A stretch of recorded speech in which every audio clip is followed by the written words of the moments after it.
kon nyachiel kon motingo wechego mag berruok mar paro margi. Lida Kenya lo paro seche ma chako awach na achiel kuom gik ma riwruok mar Mond Liete Widows Empowerment Program timo kopogore gi miyo gi omenda. Achiel kuom gin twak na wach ni wapuonjore. Samo puonjore na wach ni wapuonjore ka yore mag dak. Nikech Mond Liete gi sama gin kendgi. Gini sama in kendi nya bedo gi paro moro matin rok na. Koro wasebedo kwa jiwogi mondo gibede e riwruok. Sama gin e riwruok to ginya go mbaka. Sama igo mbaka tido ka koro paro ka. Masamoro ng'ato de bed godo. Yiro ka timre nade. Nitiere kaka gimbe gi cancel each other. Wasetimo counseling services na Mond Liete. Wasetimo Siaya, nitiere program man wasetimo chieng' moro mane wawacho waromo gi Mond Liete ma Siaya en waseromo kodgi ma chieng'no gima ne timo ne en mana puonjruok.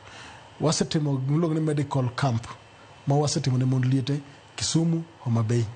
Medical camp ni ido ka samorado kodgi no nikech moko nigi tuoche mopogore opogore, tuoche mag pressure, nitie joma nigi tuoche mopogore opogore. Koro samoto medical camp ni seche go eko what register gi mokwongo e wach mar SHA.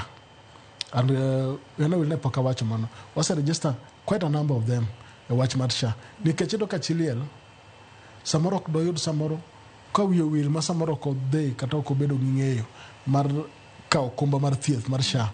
To samoro midhiero mar tuo ko chopone. Tido ka kanyo ma chopone korango do uso kata dhiang' moro modongo. Ido ka samoro lope moro matin do mondo thiedhrego. To nitiere okumba ma sirikal okelo kae mar SHA.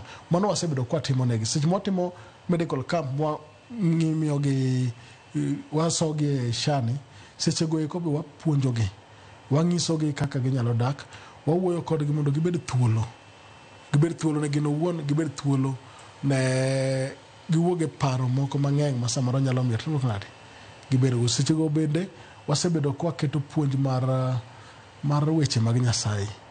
Ket Nyasaye ma miyo wangima and through Nyasaye wang'eyo ni gimoro amora nyalo dhi maber.